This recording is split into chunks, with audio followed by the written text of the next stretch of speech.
Welcome to Find Myself Free, the podcast, where we break up with booze, balance our hormones, and heal from the inside out. I'm Ellie Young, certified alcohol-free life coach and functional nutrition practitioner in training, and I'm here to help you break free from the drinking cycle and unlock your best health. After decades of gray area drinking, I was fascinated by my own capacity for change. Now I've made it my mission to pay this gift forward by sharing the biggest game-changing lessons from neuroscience to positive psychology to functional nutrition, all so you can take back your power, balance your hormones, use food as medicine, and feel better than ever. Sobriety is just the beginning. Let's heal, thrive, and create a life you love. Let's dive in. If you've ever found yourself making promises to cut back on drinking only to end up right back where you started, you're not alone. We've all been there.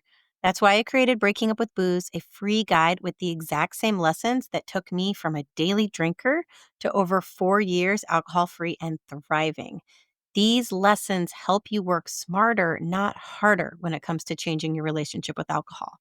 There's no relying on willpower and no fueling yourself with regret and shame. Just a quick 1-2 punch of facts that break down the beliefs, keeping you stuck in the drinking cycle and gives you on the spot tactics to manage cravings when they hit. If you've been waiting for a sign, this is it. Grab your free copy now in the show notes and start making a change that actually sticks, because you deserve to feel your best without the booze holding you back. Excited to bring you today's guest, Michelle Houston, founder of To Be Honest, an alcohol-free spirit alternative. Now, Michelle never set out to start a non-alcoholic spirit company, just like she never expected to give up drinking. A longtime lover of craft cocktails, she spent years navigating social events and business networking where alcohol was always part of the equation. But when she quit drinking in 2021, she realized something was missing, an alternative that felt just as elevated and intentional. So she created To Be Honest Beverage Co., a bold, human-focused spirit line where flavor meets function for those who want to drink differently without sacrificing taste, ritual, or experience. Now she's redefining indulgence, proving that alcohol-free can be just as vibrant, social, and satisfying. I think you are going to love today's insightful conversation with Michelle. Now, on to the show. Hey, everybody, and welcome back to Find Myself Free. I have an awesome guest for you today, Michelle Houston. Welcome to the call. How are you? I'm doing great today, Ellie. I'm excited to be here and chat. Yeah, Michelle and I met in a networking kind of sober space event, which I was so excited to hear what she's doing. She is the founder of a new non-alcoholic spirit, To Be Honest, and it's beautiful, you guys. I haven't tried it yet, but I have seen everything that they're doing, and it's in a position of its own, I would like to say, in the marketplace, and you guys are going to be excited. Why don't you tell us a little bit how you got here? So, I'll tell you a little bit about my personal journey and then how that kind of bled into the professional side and our business. So, personally, it's been about 3 years, but I stopped drinking. So, originally, I was really struggling with mental health and anxiety. I'd kind of gotten to a place I haven't shared much about, but in terms of like shutting out the world, I used to be in fitness. So, I used to teach bar, yoga, functional fitness, and I'd segued into health coaching and working with clients in a personal training capacity. And I was kind of at a point where I didn't feel like going to my classes. I would get them subbed out. I would cancel things. I spent a lot of time just kind of like at home, away from the world, not wanting to kind of acknowledge what was going on and in my life. And so through that time, I really turned to alcohol as kind of a coping mechanism and a tool. And if you had looked kind of like from the third party, no one would have identified that anything was wrong. Like I still was fit, active, like nutrition on point. I had a meditation practice at the time. It seemed like everything was really positive, great supportive partner. But there were personal things that I really hadn't acknowledged or identified about my childhood and like going through therapy. I hadn't entered that phase of personal development and growth yet. And so I didn't know really what to do with myself and what to do with my emotions. So anxiety was building up and I was having anxiety attacks, like in the car, breaking down, hyperventilating, like not really know what was going on. Mhm. And so through that, there was a time in which I was at home watching a romantic comedy and had like just finished off an entire bottle of rosé just to myself. And again, I think from a third party perception, it'd be like, yeah, indulge, like live your life, do your thing, self care, take that time. But internally, what was happening was not positive. And my husband came home after like all day working, and it just kind of hit me hard that I just needed to make a change. I didn't think and I like to, talk about in this space sober addiction. We talked a little bit about that beforehand, and we'll get into that on this chat, I'm sure. And I don't feel like I was addicted, but I just felt like I was turning to it as a tool to numb, cope, avoid, and just not deal with life at the time. And so I was like, I need to take a break. And I'd done that before. I'd taken a month off, taken some time off here and there. And it just sort of dominoed from there. And it became a part of my personality in terms of not drinking that I really loved.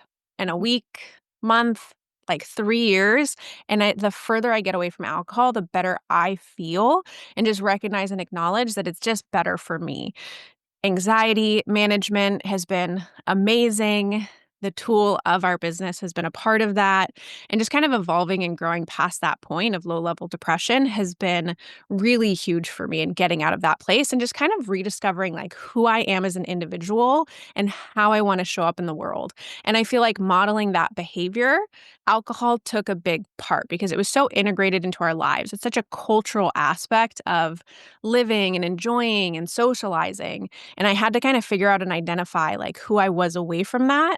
And that really kind of spurred the concept and the idea behind, to be honest, Beverage Company. So the business that I founded and that my husband is a business partner and beverage director in, was kind of how that all got started. And so we had this concept and this idea of really introducing something that, one, supported myself and my anxiety and the management of that. And then also flavorful, functional, sophisticated alternative that as an adult, you felt really great about imbibing in that wasn't bland, sugary, just kind of like a fake filler alternative, which at the time was a lot of what was on the marketplace. So that's a little bit about me, a little bit about the business, and kind of how we kind of got to this place now 3 years later.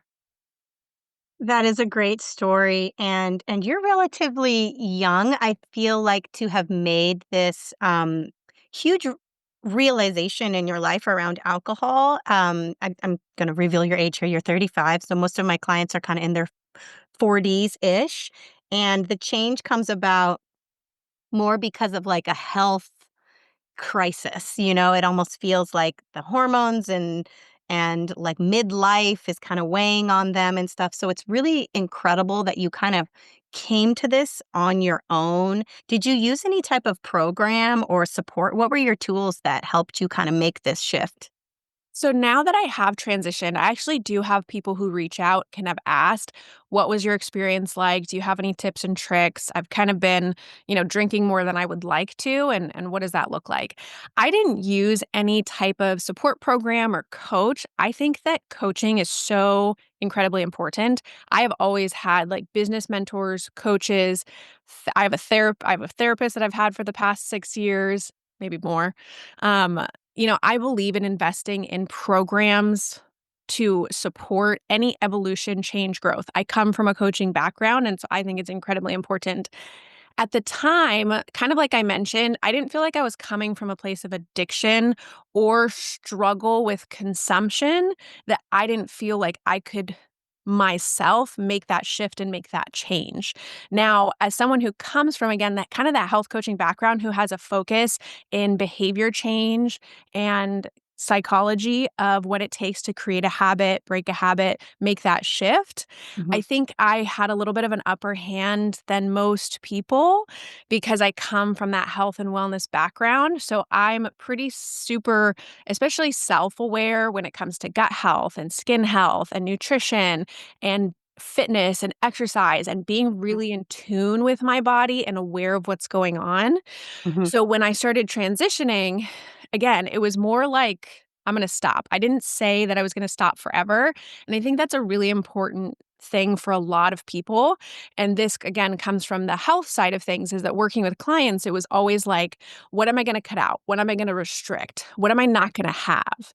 And it becomes so much about what you're not including that you don't think about all of the positives and what you're welcoming in.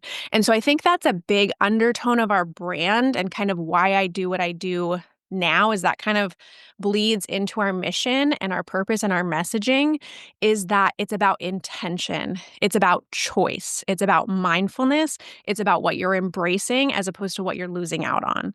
So for me, that transition, I don't want to say it was easy, but it was simple because I knew how to approach it.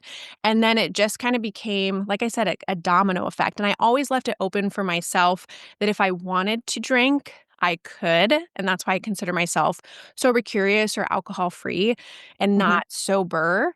And then, one of the big things was like travel. Say if I'm traveling, like I want to open up and have that space. But we took a 3-week trip to the UK last year and I had no desire to drink. So I think the further you get away from alcohol, the more that you can, like, you feel empowered for yourself to not drink because it feels so freaking good. Like Yeah. it feels great.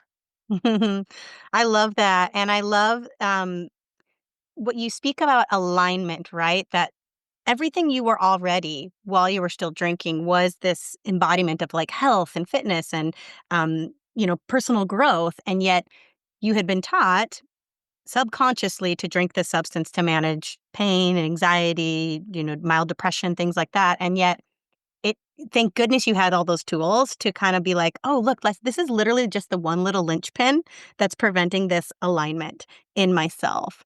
And it takes people a long time to kinda make that realization that it's really this one thing, and they focus on it so much that, I can't drink, I can't drink," instead of, "Wow, look at everything that's gonna unfold for me here." And I love so when people get to hear these stories, they're gonna be like, "This is possible for me too." It's all just on the other side of that kind of sticking point of the alcohol. So tell me about how you designed this beverage with this idea in mind of relieving kind of stress and anxiety, but still feeling this kind of ritualistic, beautiful experience that so many people miss when they try to stop drinking. Well, Ellie, when you talk about people in this transition time, it's so true because it's such a part of our life. And when I say I understand that it's a part of your life and you can't imagine what it's like without drinking or that that's very challenging for you, my husband and partner has been in alcohol production for over 10 years. So he co founded a brewery, manufactured beer, and then transitioned and now co owns his partner and is head of manufacturing for a hard cider company. So when I'm saying beer festivals, and we live on the central coast of California, wine pairings and events, beer classes, like you name it, everything we did surrounded alcohol.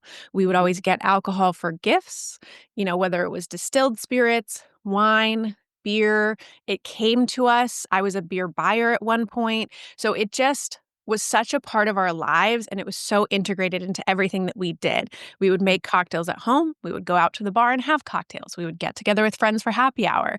So when it is kind of surrounding your life that much, I think it was really natural for me when I stopped drinking to be like, well, what do I fill all of that time with? What do I fill all of this activity with? How do I socialize? Do I enjoy winding down with my husband at the end of the day if I'm not drinking a glass of wine or making a cocktail? And so we really started exploring alcohol alternatives. And you'll hear different, points of viewpoint, I think, in this community about alcohol alternatives. And I'm very much the proponent, of course, being in the non-alcoholic niche industry of a beverage brand, Mhm. that having alcohol alternatives are really positive for most people, as long as it's not that slippery slope. And I've had some really great conversations, including with Laura Cathcart Robbins, from the addiction and sobriety perspective, that is not accessible to all people. So I think it's important identifying where you fall on the spectrum. But for those of us who feel like alcohol alternatives are a really positive thing, my husband and I started exploring. We started trying things out, sampling at home, going out, seeing what's on the menu. And, this was 3 years ago. And at the time, there weren't as many options. Like, if you look at what's been put out into the market, made accessible and available in the past 5 years, it's dramatic, the amount of brands that have entered the market, which is amazing to see because we're still carving out and really paving the path for what non-alc looks like for Mhm. us as a culture when it comes to bars, restaurant, retail, or what you can have available in your home, which is such a positive growth and direction I feel like that we're heading. But when we started exploring, what we found that a lot of non-alcoholic alternatives were either very overly sugared Yeah. or didn't have like a great taste in general. Or two, when it came to spirits especially, were very watered down. When you look at distilled spirits that do not have alcohol, a lot of times it's just water. It's maybe flavored water. And I think it's so great that that has paved the path for non-alcoholic cocktails and what we see on menus these days. But we wanted something that was textured, flavored, that held up in a drink, and that really gave you the sophistication of sipping on a cocktail because that is what I missed the most. And that's how kind of we started to develop the product. We initially looked at RTD, which is ready to drink, anything in a can or bottle that you can just consume as is. But after some kind of R&D and some processing, talking to other brands, we went kind of the niche route and went the more sophisticated 750 ml bottle option, which we felt like would be a little bit more accessible. And then, we'll get into the conversation about the CBD aspect and what that means. But that was a really important direction for us to be able to provide that function of a drink that, again, helped support me with my anxiety management and kind of gave you an experience during drinking that wasn't intoxication because I was not looking for any kind of high, any intoxicating effect, or anything that was going to affect my mental faculties. And so Mhm. that was an important process in our decision making to decide like where we were going to start and what we wanted to launch with TBH.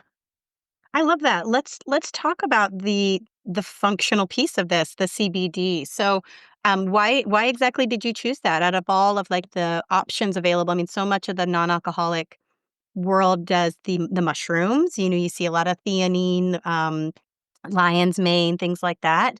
So, what made you go with the CBD? There are well, first, let me actually break down function for those listening who maybe don't understand the concept. So, when we use the term function or functional, especially with consumption and specifically beverages in this case, it's providing an experience. It's doing something for the body. It's typically in the health and wellness sphere. So, it's meant to be a positive impact on the body that provides you something besides just, say, drinking, sugar or water or something that doesn't have any effect, right? And so when you look at your functional categories, you'll often hear adaptogenic, nootropic, hemp infused, THC, CBD. And so it can kind of be confusing when you enter the functional sphere of beverages, especially with all the new brands that we see on the market all the time. My biggest note, and I always love to share this with consumers, is be diligent. Just as you would be diligent about what's in your packaged products with food and consumption, you should be as conscious about what's being put in your beverages. So Mhm. we'll start with that. And then when you look at the adaptogenic category, there are a lot of different options. I'm not as familiar. But for example, I tend to be sensitive to certain adaptogens. Ashwagandha, it tends to affect my hormones. Mm. So we steered away from that category as a starting place because I think there's still a lot of research and data to be pulled on quantity and how it impacts people individually. I know that we're seeing a lot of things in the adaptogenic category, which is more so affecting your nervous system. So a Mhm. lot of them are meant to relieve stress and help with that side of things. But I think there's going to be a time in which we want to be conscious about the quantity of which we're consuming in those categories. And I don't think that as consumers, we understand that yet. And I don't think even as producers, we are being as mindful of that because it's such a new thing, right? Right. The nootropic category is about brain function. So, you're usually talking focus, acuity. That's a lot of your mushroom based products. They tend to provide like a very distinct flavor profile. So, we could probably go the mushroom and nootropic route with with our next product, the whiskey kind of like bourbon style. My Mhm. husband says I don't want to, not whiskey, but bourbon style. Mhm. So it does have a very distinct flavor profile, and you have to be kind of conscious about that. And then the hemp infusion. So there are two distinctions: hemp and marijuana. They're both from the same plant family. But the biggest distinction that people typically want to keep in mind is that marijuana often give you the psychoactive, the Mhm. high that people think of when they think of cannabis, right? You can pull CBD and THC. There's this very scientific, very technical distillation process when you're pulling off, and there's all these temperatures that pulls off different chemicals from the plant or chemical compounds from the plant. And then there's the hemp side of things, which is industrial hemp. Anything that you see on the market widely available that is cannabis infused, THC, or CBD infused is going to be industrial hemp derived. Federally legal CBD has to have under 0.3% THC, which, why Ellie, when we were chatting a little bit about the effect of this hemp infusion and where some people feel even if they've had CBD, they might have a slightly different impact. If it has up to 0.3% THC in the third party lab testing, it still can impact you with the THC side of things. Mhm. So ours is a non-detectable THC. And that was, again, really important for us because from the CBD side of things, it's a non intoxicant. It does not affect your brain state. So it does not impair you in any way. It doesn't affect your mental faculties. It doesn't give you any sense of high. There's no psychoactive to it. Mhm. CBD is really the physical relaxation, stress relief. And if you look at the science, which I encourage everyone to do, a little Google research, look at the reputable articles behind CBD and what it's used for in a medical setting: Mhm. pain management, anti inflammatory, aiding in sleep quality, uh, anxiety management, and actually treating addiction as well because it's a non addictive substance. So, the reason we went with CBD was kind of all of those reasons. We wanted something that was actually very benign as far as impact goes for consumers, something that we could safely say, not necessarily for everybody, right? Not for breastfeeding, not for advice for children. You know, there are a lot of conversations around treatment for epileptic seizures using CBD, but that's in a very, specific case. Mhm. But ultimately, it would be something that the majority of people, as long as it didn't counteract with medications, could consume, and it would be very safe. We didn't have to worry about any potential high or it impacting the body negatively. Mhm. And then, of course, for myself, from a selfish perspective, that CBD and that anxiety management was really huge as we got started. So, long story short, that's kind of how we evolved into introducing the industrial hemp derived CBD in our first product. Wow, that is so interesting. I am a big fan of adaptogens, and I've never really had those full distinctions broken down for me. So thank you. I understand nootropics, I understand adaptogens, but the CBD being its own category. Um, my experience with CBD is I have found it to be an incredible pain reliever. I had a surgery a long time ago. I didn't tolerate the pain medicine well at all. And someone gave me a CBD tincture, and it was better than anything I've ever experienced. In fact, I would prefer it over, Advil. I try not to take any type of thing like that because it messes up my stomach. But the CBD was incredible for that. And now they're coming out with so many studies around CBD and sleep that I don't know if you follow Matthew Walker at all. He did a whole series on sleep with Huberman Lab. There's like a 6-part series. It's incredible. And there's a whole bunch on CBD and the new trials they're doing around it being like the best thing for promoting healthy sleep in individuals. Um, I think this is gonna be such a cool product. So this is more that how would you prepare, like, one of your mocktails? So, We try to do as much education around the mocktail side of things as possible because when you get something like this or you get a non-alcoholic spirit, usually that's the first question. Wait, how do I use it? Or like, what do Yeah. I mix it with? Or what does that look like? Everyone is a little bit different because our palates are so different, right? Like our perception of flavor is going to be very different. Some of us like things a little bit more bitter, less sweet. Some of us want a little bit more sweet. Some of us don't like certain flavor profiles. And so it kind of just depends on each person and what they'd like to enjoy. We have a couple go-to recipes that we typically like to share. Now, if you are okay with quinine and like a classic gin and tonic, this is great as the alternative to the liquor. So you just do 1 to 2 ounces of our product, TBH Focus, which is a non-alcoholic spirit, and then you top with tonic, garnish with a little bit of lime, sip and enjoy. Mhm. If you want something that's maybe a little bit sweeter, we love suggesting agave as a sweetener. So, our product, agave lime juice topped with soda. That's something super simple and easy to consume. It kind of falls in the botanical herbaceous flavor profile, very juniper forward. And so anything in the citrus or herb category works out really, really nicely as far as flavor profile goes. And if you like things a little bit fancy, and I highly encourage everyone to try this. I'm actually going to be releasing a series in the next few months that kind of approaches this. I think a lot of times when we're at home, we don't feel like we can prepare anything too complicated or complex. Usually we want to go simple, which totally works if you just want to grab a spindrift. Or I really love the cherry vanilla olipop. So just like that and a shot of our product works great. But every once in a while, one of my favorite drinks when I was drinking was an egg white cocktail. So I would go for like a pisco sour, a gin fizz, lady in white, like something that had that like frothy egg white characteristic. And when you go to a lot of non-alcoholic alternatives, remember I mentioned that it's a lot of water. Yeah. So tends to not froth very well. You kind of lose that frothy egg white Mm. drink ability. Our product is amazing at the froth. Okay. And so if you wanna mix up, I really love, like, lemon and ginger syrup, lemon juice, ginger syrup, and egg white, and our product as your liquor alternative. Do a double shake on it, a dry shake, a wet shake, pour that up, and it is delicious. Like, I love it so much.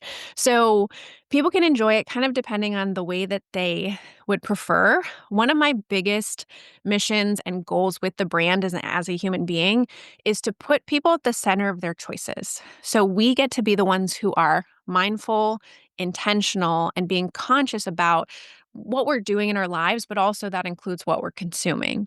And so, with our product and with all the other products that you enjoy, it's about you're at the center. Like you're the one, you're the main character. You get to enjoy the experience. You get to decide what that looks like. And I think so often when you transition away from alcohol, because alcohol is so ingrained into our culture, that you become the afterthought. You become the leftovers. You become the Mhm. lemonade or the soda water. And so I really try to encourage people to be like, get fancy with it. Like, indulge. Yeah. Allow yourself that luxury and that sophistication and that complexity and that enjoyment because drinking is an experience. Drinking is a ritual. Drinking is something that you share with friends and family or your partner and your spouse. And you can allow it to be this wonderful, not necessarily always elaborate, but this wonderful experience and to not let that go when you stop drinking necessarily. I totally agree. And I think uh, people underestimate the power of simply replacing their drink with some other type of specialty non-alcoholic thing, how much they won't miss the alcohol, especially when the experience is still this kind of bespoke, beautiful thing. And so I usually on Friday nights I'll do like a little mocktail thing on my Instagram and be like, this is what I'm making for myself, and adding the accoutrements, putting it in a special glass. It completely fits into the cue craving habit loop that I need something to represent this shift from like my work is done, it's time to unwind, and you won't miss the alcohol. In fact, you'll start to reveal to yourself that like, Oh, I thought everything was in the alcohol. I thought my relaxation, my joy, my connection, my sophistication was living inside the alcohol, and you start to kind of reconnect with all these parts of yourself, like you said, that you you didn't realize were all inside you. I just celebrated my birthday, and it was literally the best time ever, and everyone was sober. And I don't even think my friends recognized how much fun they could have without alcohol, and I brought them Hi-Yo's. I don't know if you're familiar with that brand. It's an adaptogenic one. And not only did it taste amazing and we're cheersing and like it completely fits in, And so it's a really, really powerful move to make, especially early on when you are really hung up on this idea that like, I'm not drinking, this is gonna be awkward. So this is such a great tool, and I'm so impressed with the brand and the way you have built the story around it. It is truly you're capturing a really cool part of the market that people are gonna love. They're gonna fall in love with this brand. I can't wait. And so where can people get your product? Thank you, Ellie. Yeah, we take a lot of pride in what we do. I invested in the brand and the vision first, and I think that's so critically important. We buy off of emotion, we engage with the lifestyle of a brand. We're investing more and more in those things that we identify with and relate to. And, to your point of the story, I was just having dinner. This is a good friend of mine that I made through work some time ago, and I've actually known her for maybe the past 8 or so years, and she's right in that like mid 50s age range. And she was saying, she's like, I don't necessarily need the buzz or the impact of alcohol, but I really enjoy the flavor. I like my glass of wine. I like my glass of whiskey. I like these things. But she loves our alternative as a refreshing drink replacement. And she's like, if I could just have everything that felt as flavorful, as sophisticated, as enjoyable as yours, I wouldn't need to drink alcohol because you're right. Mhm, Like, I don't need the impact of alcohol. I just want to enjoy that aspect of the culture, the flavor, the experience. And so I think the more that we improve these brands, the more that we improve options and the more exposure we get to them, and normalize that it's okay not to be drinking out. It's okay to host an event without alcohol. And you will start to realize, when everyone embraces who they are and are confident with that and engaging and communicating, you build deeper connections. You have better relationships. Like it in ripple effect improves so many aspects of your life because you are more conscious, you are more aware, you're more present than ever. mhm. And so I think as we get exposure to that, the more we want to welcome it in. And I think that's really positive. So we're predominantly available online. It's tobehonestbev.com. That's TOBE honest. And then bev is in beverage.com. Spend a lot of time on Instagram at tobehonestbev. And if you have any questions at all about the product, I really like people to be, conscious and aware of what they're choosing. So if again you have questions about the CBD infusion, or anything else, you can always feel free to reach out via email, send a DM.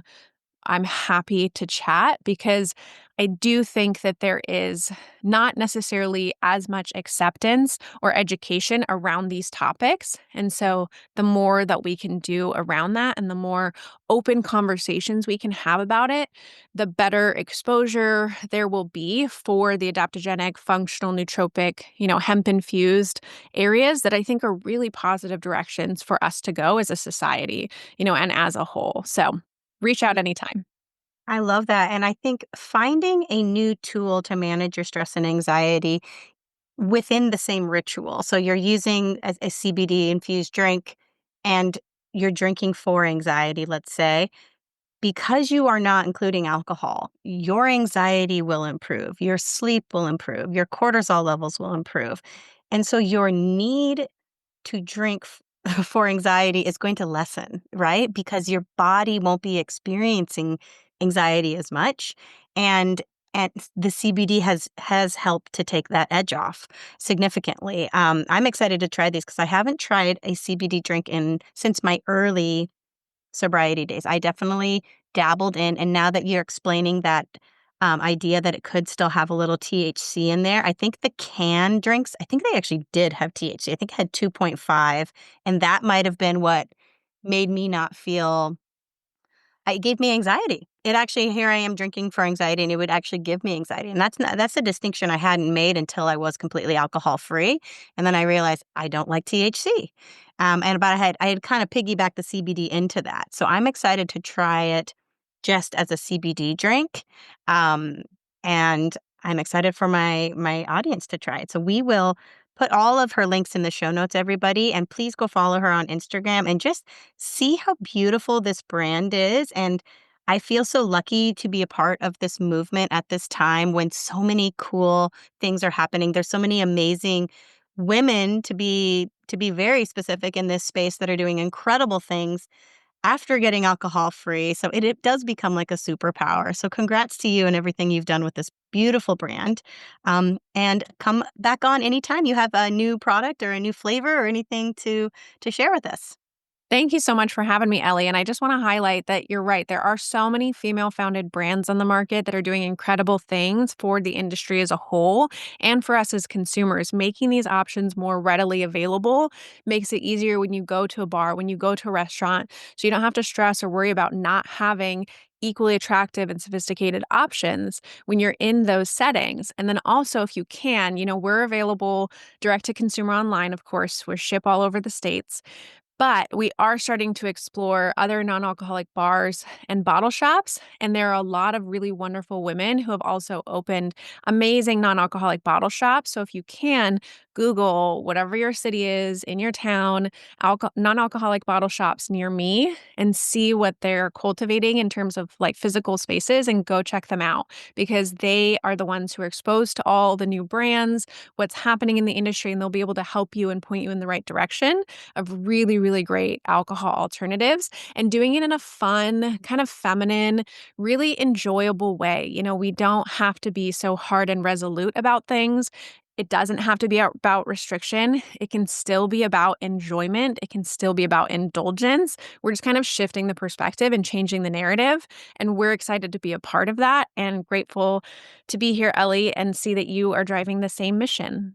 Yes, thank you so much. That is such a great idea. I have not done that. Googled the alcohol-free shops in my area. I'm going to go do that right now. Thank you, Michelle. And until next time, I will see you later. Bye.